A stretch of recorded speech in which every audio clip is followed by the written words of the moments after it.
downstairs. It might come up and get us. Huh? Oh, that's just the dishwasher. Mom set the timer so it would run during the night. Oh, are you sure? Nothing to worry about. Oh, okay. Oh, what's that? Oh, that's just Basil crying. Ow! Oh, and that's Dad bumping his knee against the door on his way over. You'd think that after 17 kids, he'd know to turn the light on. Does knowing what those sounds are make you feel better, Ginger? A little. All right, good. Let's go back to sleep. Okay. I don't think I can, Parsley. Can you tell me a story? A story? It's 3 a.m. Please? All right. Actually, I think I know the perfect story to tell you.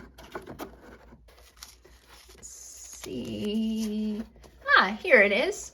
It's a story about our big sister Paprika. When she was your age, she was afraid of nighttime noises too. Really? Uh-huh. Yep, she was 5 years old at the time, and our big sister Rosemary was 10. All right, let's start the story. In the middle of the night one night, Rosemary got up to get a drink of water. When she came back, she noticed her little sister sleeping in her bed. She was confused because while Paprika sometimes crawled into her bed after a nightmare, she normally wakes Rose up to ask first. Just like me. Yeah. She tried to wake Paprika, but she was sleeping so deeply she wouldn't wake up. Rose decided to just let her stay there and climbed into the other side of the bed and went to sleep too. The next morning, as both girls woke up, Rose just had to ask, "When did you climb into my bed?" "Huh? How did I get here?" asked Paprika. "Wait, you mean you don't know?" asked Rosemary. I went to sleep in my bed. I know I did," said Paprika. "Huh, that's weird," said Rose. When they went for breakfast, they told their parents about it, and when they said how strange it was, their dad had something to tell them. "Well, sleepwalking does run in our family. I used to do it, your Grandpa Bunny used to do it, your Uncle Teddy still does it according to Aunt Millie." "That would explain why you don't remember anything about it, Paprika," said Mom. "Hold on, I'm going to see if our book on bunny child ailments says something about sleepwalking." She found the book and flipped to the section that talks about sleepwalking kids and what causes it, none of which applied to Paprika. She wasn't sleeping in an unfamiliar place, she wasn't sick, she was getting enough sleep, but one part stood out a bit. It says sleepwalking can be caused by anxiety. Is there something making you worried or scared?" asked Mom. Paprika said, "Well, sometimes I hear noises at night, and I don't know what they are. What if there's a monster or a ghost in our room?" "Monsters?" said Rosemary. "No way. There's no monsters in our house. That's just normal sounds around the house."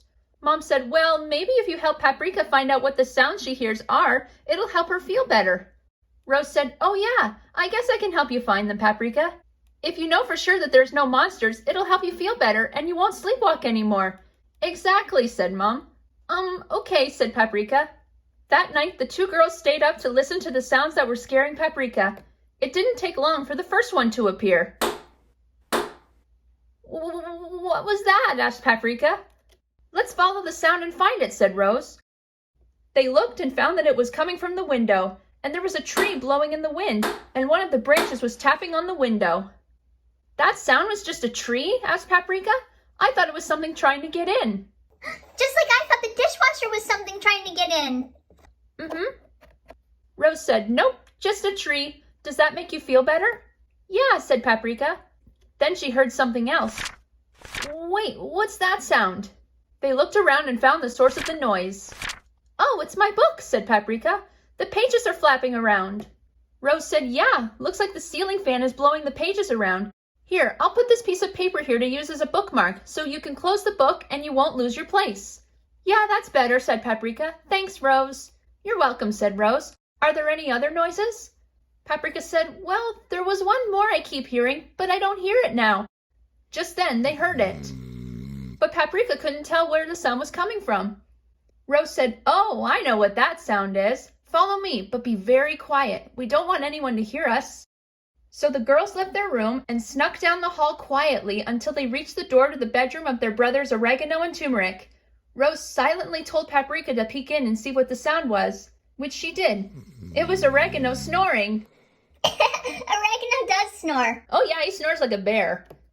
Paprika smiled and looked relieved that there were no monsters in the house, just sleepy siblings, tapping trees, and flappy pages. The girls went back to their room and climbed into their beds.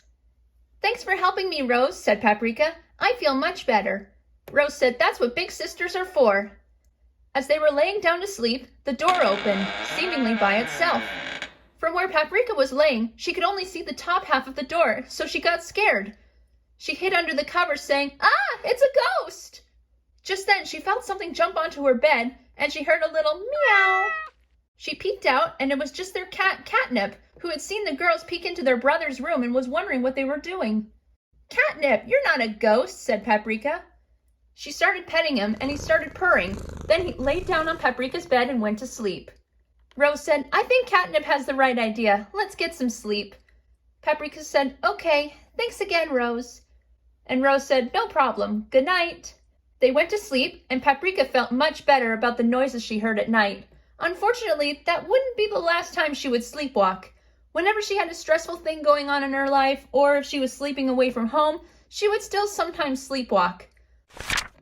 Luckily, she's outgrown it. Her brother Dill is a sleepwalker too, but that's a story for another day. And that's the end of the story. Thank you, Parsley, for the story. No problem, Ginger. Girls, what are you doing awake? Oh, sorry, Dad. Ginger got a little scared by some nighttime noises, so I was just helping her feel better by telling her a story. Yeah, about Paprika's noises. Oh yeah, I know that story. All right, it's time to go back to sleep, girls. You have school in the morning. Okay, Daddy. All right, night, Dad. I'll have to tell my friends this story in the morning when I see them. All right, time to go to bed, Ginger. Okay, thanks, Parsley. No problem. Oh, I hope you all enjoyed tonight's story. See you next time. Bye, and good night.